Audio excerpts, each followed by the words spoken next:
안녕하세요. 저희 자료 뒤를 보면요, K선이 온갖 여러 가지 문제를 다 다뤘습니다. 예를 들어서 지금 획기적 변화를 만든 창업자 연대 보증, 정부 3.0, 또 이번에 2018년부터 들어가는 기업가 정신 교육, 공인인증서, 코스닥 재건. 그런데 뭘 안 다뤘느냐? 헬스케어 문제를 안 다뤘습니다. 저는 1985년도에 메디슨을 설립하고 30여 개 이상의 회사를 만들었죠. 그래서 2000년 이전까지는 저도 헬스케어를 좀 안다고 얘기했었는데 그 이후에는 사실 제가 그렇게 가까이 있지는 않았습니다. 근데 이번에 우리가 최대 산업인 헬스케어 산업 한번 다뤄보자.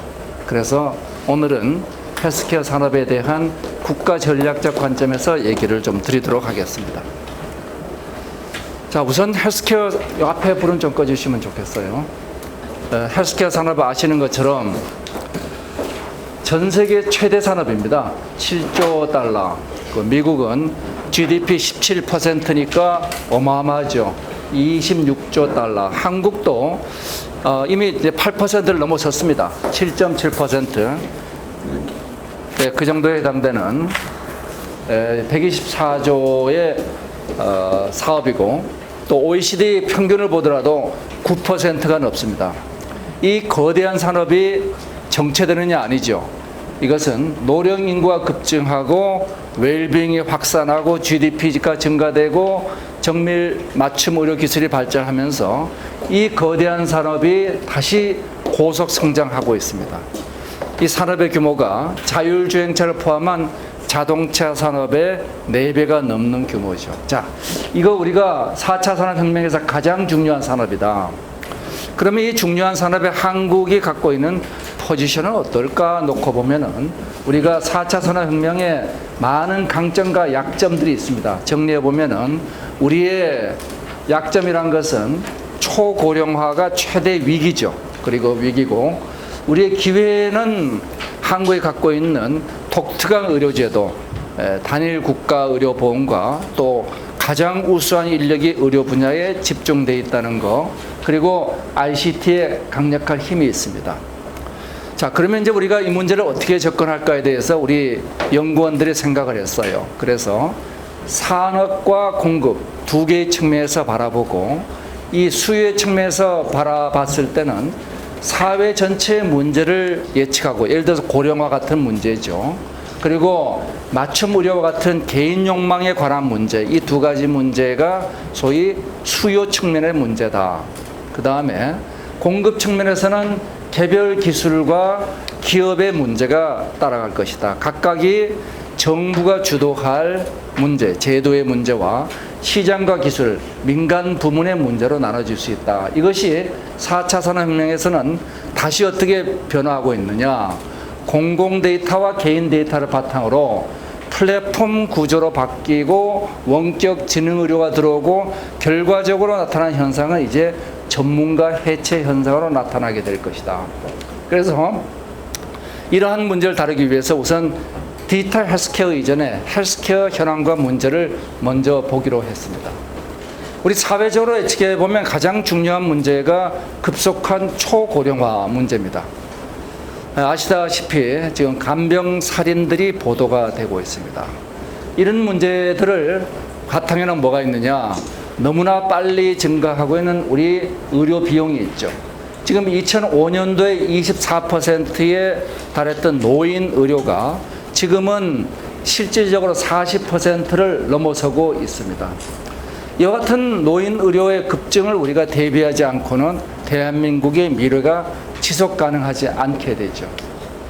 왜 한국이 이렇게 초고령화 노인 의료가 문제가 되느냐 놓고 보면은, 우리 한국의 한강의 기적을 이룩했던 이 베이비 부모 세대, 1차, 2차 합쳐서 1300만, 인구의 4분의 1입니다. 이 거대한 베이비 붐 세대가 은퇴가 되면서 이들이 국가의 부담으로 지금 전환되고 있죠. 그래서 이 문제를 우리가 일본의 베이비붐 세대에 해당되는 게 일본의 단카이 세대입니다. 이 단카이 세대의 사례를 보면은 이 문제를 대처하지 않으면 국가가 재정적으로 파탄에 이를 수밖에 없다. 많은 사람들이 한국의 의료는 성공적이라고 얘기합니다. 그런데 실상을 놓고 보면은 이제 우리가 목이 턱에 차게 되어 있습니다. 보시면은 우리 한국의 GDP 대비 의료비, 경상 의료비 비중이 이제 0.6%씩 상승하고 있어요. 지난 3년간 OECD 평균이 얼마가 상승했느냐? 0.2%가 상승했습니다. 근데 한국은 얼마냐? 0.6%가 상승하고 있어요. 그러면 지금 우리가 실제적으로 2015년 기준 7.7, 실제적으로 8%가 넘어섰는데 OECD 평균 9% 넘어서는 건 앞으로 3년 내에 넘어서게 돼 있습니다. 한국은 이제 의료비가 적게 들어가는 국가가 아니다 하는 거죠. 아, 소리가 작아요? 아, 그래요? 이건 예, 지금 뒤에 들립니까? 잘 들려요? 예. 이거 들고 해요? 네. 그럼 이건 왜 채웠어요? 예. 자, 저는 시킨 대로 합니다. 예. 말 안 들으면 큰일 나죠. 예. 자, 그래서 우리는 굉장히 빠른 속도, 0.6% 증가하는 나라가 우리 말고는 몇 개 없습니다. 영국이 좀 빨리 증가하는데, 놀라운 것은 초고령화에 진입한 일본이 지난 3년간에 걸쳐서 의료비 증가가 0%에 머무르고 있다. 굉장히 성공적인 고령 의료 대책을 수립하는 것이죠. 자, 그러면 우리가 이 문제를 어떻게 놓고 보느냐 보면은 GDP 대비 경상 의료비를 우리가 분석을 한번 해봤습니다. 어려운 거 아니니까. 그래서 여기가 고령화 비율이고 GDP 대비 경상 의료비 금액을 놓고 보면 지금 우리가 125조 정도의 7.7% 경상 의료비가 들어가고 있습니다. 우리 쉽게 생각해서 매년 0.6%씩 증가한다 치면은 2030년이 되면 지금의 더블이 되는 겁니다. 이거는 도저히 감당할 수가 없는 규모죠. 그래서 이제 저희들이 굉장히 보수적으로 본 게 그러면은 OECD 평균 0.2%씩 상승한다 치더라도 2030년이 되면 얼마가 되느냐? 지금 현재 수준에서 52조, 그 다음에 이번에 문재인 케어 도입이 된다는 100조 적자가 이건 바로 수치로서 나오게 됩니다. 어려운 수치가 아니고 그냥 0.2% 증가하고 GDP가 2.8% 증가한다. 그리고 의료비 보험재정은 3.2% 증가한다 놓고 세 가지 숫자 놓고 보면 그냥 100조의 적자가 눈에 보이는 겁니다. 이러한 우리가 적자가 왜 발생하고 있느냐 하면 우리가 인구의 평균 수명은 늘어나고 있는데 늘어난 평균 수명의 대부분이 건강 수명이 아니라 불건강 수명이 늘어나고 있다는 게 문제죠. 그래서 골골 16년 여자들이 지금 돈을 쓰고 있습니다. 여성들이 더 오래 불건강 수명이 늘고 있죠.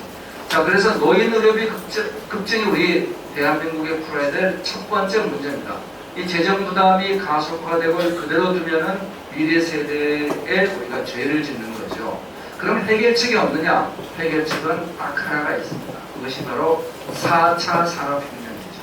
4차 산업혁명을 통해 가지고 이러한 의료비의 절감 대책을 강구한다면 한국이 지속적인 발전을 할 수 있을 것이고, 만약에 우리가 이 4차 산업혁명의 성과를 의료에 반영하지 않는다면 의료계와 정부는 재정적인 문제로 결국 이 총체적인 재정 부족은 갈등을 야기하게 되어 있습니다. 자, 그래서 첫 번째 우리가 이 노령 의료에 이어서 두 번째 맞춤 의료 문제가 등장하죠. 안젤리나 졸리가 아시는 것처럼 유방암 발병 확률이 높다 보니까 유방암 수술이죠. 바로 맞춤 의료의 등장입니다. 자, 두 번째 맞춤 의료의 등장을 놓고 지금까지 우리 의료는 뭘 하고 있었느냐면 건강 결정 요인의 10%에 해당되는 의무기록 불과 10%의 정보만 가지고 그게 대략 0.4TB 정도 됩니다. 그것만 가지고 우리가 개인의 건강을 관리했죠. 굉장히 정보가 부족합니다. 30%가 뭐로 결정되느냐? 유전자에 의해서 우리 건강이 결정이 됩니다. 이 30%에 해당되는 6TB의 유전 정보가 옛날에 27억 달러 들어가는 유전자 제롬 프로젝트에서 이것이 무허 법칙보다 더 빨리 떨어져가지고 지금 얼마 떨어졌느냐, 일루미나가 99불 이하의 NGS 시퀀싱 분석을 해주고 있죠. 자, 그래서 첫 번째 큰 변화가 유전자 정보의 활용이 이제는 경제적으로 사회적으로 수용 가능한 범위에 들어왔다. 두 번째는 가장 큰 거는 이 전체 건강의 60%는 유전이 아니고 생활 건강에 달려 있습니다. 그래서 이 생활 건강 기록이 1100TB나 되는 어마어마한 기록인데 옛날엔 이거는 엄두도 못 냈죠. 그런데 생활 기록이 이제 비용이 1억 분의 1로 감소했습니다. 사물 인터넷과 웨어러블 기술, 클라우드 기술의 발전에 의해서 생활 기록이 이제는 우리 건강관리의 맞춤 의료에 활용되기 시작했죠. 그리고 마지막으로 이 모든 것을 뒷받침할 소위 분석 기술, 인공지능 소프트웨어가 이제는 오픈 소스화되면서 누구든지 활용할 수 있게 됐습니다. 이 세 가지 변화가 뭘 만들어내느냐? 전체로 포트로부터 예측하고 개인정보에 맞춤하는 맞춤 의료가 이제는 퍼스널 지노믹스라는 이름으로 등장하게 된 거죠. 자, 이 전체적인 정의료의 비용이 줄고 횟수가 늘면서 이제는 시장이 커지고 있습니다. 아톰와이즈는 분자 단위의 분석을 통해서 신약 개발에 활용하고, 그리고 딥제노믹스는 유전자 분석을 통해서 유전자 변이를 예측해주고, 그리고 아이카버렉스 중국에 있는 유니콘 기업 중에 하나죠. 1조 달러, 6개월 만에 가장 빠른 시일 내에 1조 달러의 1빌리언 달러, 10억 달러의 기업 가치를 넘은 회사입니다.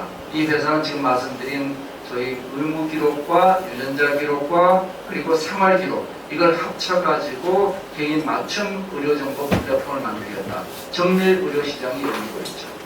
자, 이걸 뒷받침한 의료 분석 장비 기업들이 일루미나를 비롯해서 등장하고 있고, 한국에서도 작년에 4대 중증 그리고 금년에 NGS 기반의 유전자 패널 건강보험이 적용되기 시작했습니다. 단지 문제는 미국과 달리 우리는 파지티브 체계로 구성되어 있어서 정해진 것만 하게 되어 있죠. 자, 금년에 굉장히 중요한 변화가 하나 있죠. 유전자 분석을 앞서가던 23andMe가 이 BTC 병원을 거치지 않고 소비자에게 직접 유전 질환을 예측해주는 서비스가 FDA에서 10개가 승인이 났습니다. 금년 4월에 있었던 일이죠. 원래 서비스하고 있던 것을 FDA가 불허했다가 이제 10개를 승인했습니다.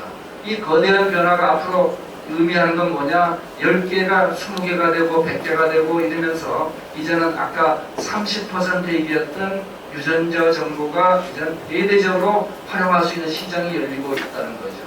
이제 신용제의 특징은 신뢰제입니다. 신뢰제. 이런 신뢰제는 뭐가 문제가 되느냐? 정보의 비대칭이 심하죠. 이 정보의 비대칭이 심하니까 이걸 시장에 맡길 수도 없고 제도에 맡길 수도 없고, 시장에 맡기면 양극화가 되고 제도에 맡기면 저성장 구조로 갑니다.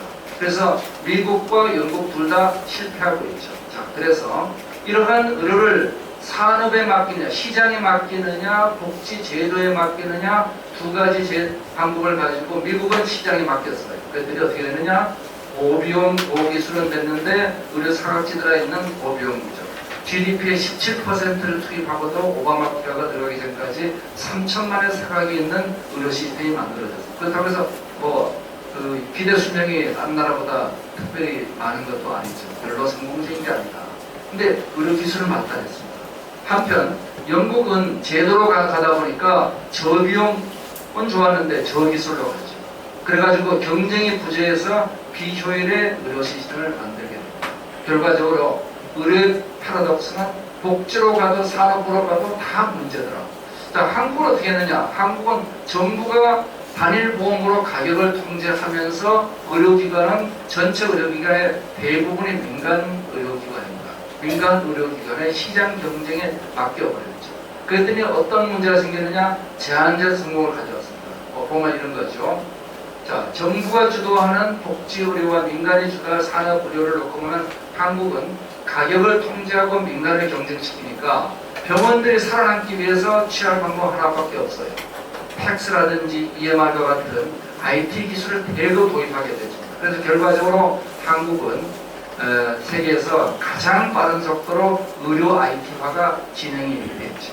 그리고 외래 진료 효율, 그 다음에 수술방 대전율, 이게 세계 최고 수준입니다. 그래서 대한민국은 가격 통제와 민간 경쟁이라는 독특한 한국과 대만이 가진 제도 가지고 이 적어도 복지 의료에 대해서는 경쟁력 최상위를 기록하게 됐어요.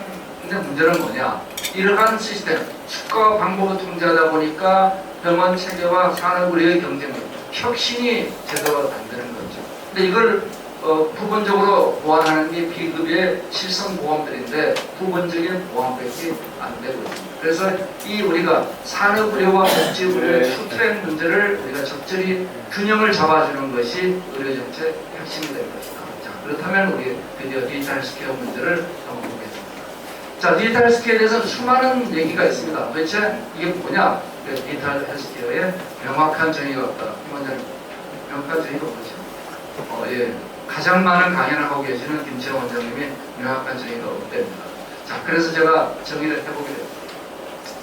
헬스케어 산업은 크게 봐서 일리스, 의료와 웰리스, 웰빙이 있죠. 그 다음에 병원 같은 기관이 있고 개인이 있습니다. 그 사이에 수많은 헬스케어 서비스 산업들이 존재하고 있죠. 자, 이것을 우리가 정리해보면 이렇게 정리할 수 있을 겁니다. 의료의 문제는 접근성과 전문성의 문제다. 그래서 접근성이라는 건 뭐예요? 연결이죠. 그래서 이 디지털 헬스케어는 우선 연결이라는 하나의 측면과 지능이라는 또 하나의 측면을 갖고 있습니다. 지능과 이게 전문화죠. 접근성과 전문화 둘 다 연결과 지능인데 이것은 뭐로 연결되어 있느냐? 데이터로 연결되어 있습니다. 그래서 데이터로 연결된 지능 기반의 건강관리, 이렇게 제가 디지털 헬스케어를 정의하기로 했습니다. 제 마음이니까 믿든 말든 마음대로 합니다. 자, 데이터로 연결된 지능 기반의 연결관리. 그래서 이것을 통해서 정보와 협상력의 비대칭을 축소하는 역할을 한다. 이것이 이제 앞으로 헬스케어 거버넌스에 거대한 영향을 미치게 되죠. 우리가 한번 나눠봤습니다. 보면 사람이 한다, 사람과 인공지능이 한다. 이게 지능 부분이죠. 오프라인이다, 온라인. 그래서 우리가 이렇게 온라인으로 가 있는 걸 우리가 연결, 그 다음에 이렇게 인공지능이 가 있는 걸 지능의료라고 얘기할 수 있습니다. 예를 들어서 우리가 오프라인, 연결되지 않고 그냥 내 컴퓨터 갖다 놓고 인공지능 가지고 활용해도 디지털 헬스케어입니다. 연결, 인터넷 없어도 돼요. 그럴 경우에 우리가 이것은 지능의료죠. 이거 원격의료, 이거 원격 지능의료가 됩니다. 결국 핵심은 데이터입니다. 4차 산업혁명은 데이터 혁명입니다. 우리 인간이 오감을 통해서 데이터를 획득하듯이 사물 인터넷과 생체 인터넷에서 데이터를 획득해서 인간이 그것을 대뇌 피질에 저장하듯이 클라우드에 저장해서 빅데이터를 만들고 그것을 전두엽에서 분석하듯이 인공지능이 데이터 분석 툴을 가지고 분석하고 그리고 마지막으로 우리 몸이 하듯이 진단, 진료, 수술 관리를 하죠. 자, 이러한 디지털 헬스케어를 분류해보면 첫 번째 축이 연결성입니다. 그래서 커넥티드 헬스케어와 스마트 헬스케어 두 개의 축으로 나눠서 디지털 헬스케어를 보죠.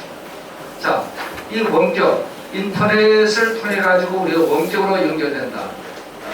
전 세계에서 지금 원격 의료는 그냥 다 하고 있다고 보셔도 될 것 같습니다. 자, 원격을 통해서 얻어내는 건 뭐냐? 미국은 27%의 비용이 만성병의 직접 의료비가 절감되더라. 일본은 40조엔의 절감이 예측되고 있다. 뭐 할 수 있는 건 무지하게 많죠. 통증 완화부터 시작해서 그 혈당 관리, 그 다음에 심장병 관리, 수많은 우리가 원격 의료를 할 수가 있습니다. 그런데 원격 의료를 우리가 오해하는 게 있어요.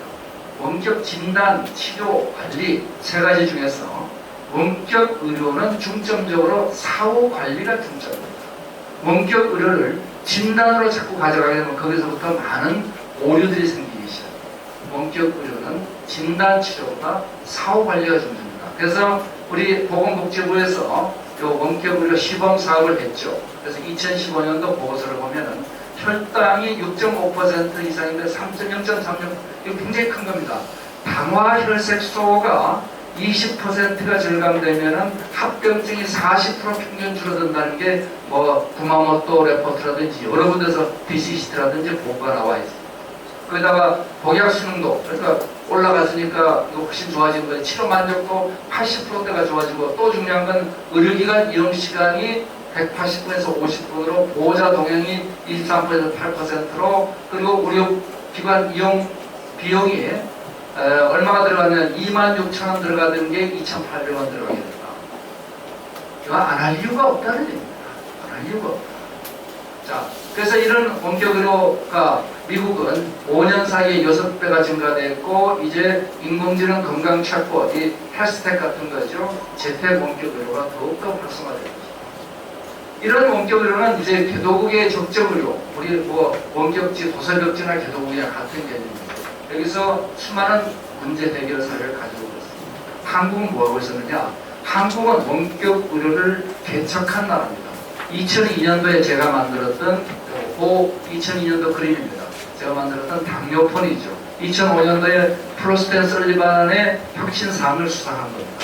이 당시 2002년도 이 서비스가 지금 우리 웰닥이 빌리언 달러 컴퍼니가 되어 있는 웰닥이 하는 서비스를 그대로 우리가 2002년도에 문제했죠. 결과 어떻게 되느냐? 규제의 나라에 태어났더니 이렇게 해서 개그 쪽 품목화가 다 판매 중단되고 금년 5월에는 정부에서 원격 의료 불허를 발표를 하고야 말았습니다. 자, 원격 의료가 노인 의료법 급증의 가장 중요한 대처 방안입니다. 가장 중요한 첫 번째 대처 방안입니다. 그리고 이를 통해서 이거를 제대로 하려면은 우선 병의원의 왜곡된 보험구조의 적정수가 무조건 깎아내리는 이거는 신뢰를 깨니까 그 다음에 비정상의 정서가 과잉진료 축소하고 그리고 1, 2, 3차 기관이 1차는 관리 중심으로 하고 2, 3차는 치료 중심으로 가서 이 신뢰책을 구축하는 갈등 해결을 가면 됩니다. 그런데 연결 의료가 단순히 이와 같이 공간을 연결하는 원격 의료뿐만 아니라 연결 의료는 데이터도 연결되어 있어야 됩니다. 우리 서울 아산병원과 분당 서울대병원은 세계 최고 수준의 디지털 병원입니다. 자, 그런데 그 병원 사이에 의료 기록의 호환성이 어떠냐? 제대로 안 되죠. 그래서 이 문제가 축적 EMR 데이터들이 어떻게 전국적으로 포트 DB를 제대로 만들어갈 수 있느냐가 또 하나 중요한 연결의 관건이에요. 데이터 간의 연결이죠. 그 다음 세 번째는 뭐냐면 이 환자 간의 연결입니다. 환자 간의 연결인데 페이션트 라이크 미 같은 게 나오면서 환자들이 집단 지능화하죠. 그러면 뭐가 달라지는데 그걸 통해서 환자들이 협상력을 가지게 됩니다. 이를 통해서 의료시장이 가지고 있는 본질적 한계들을 다수 극복해낼 수 있습니다.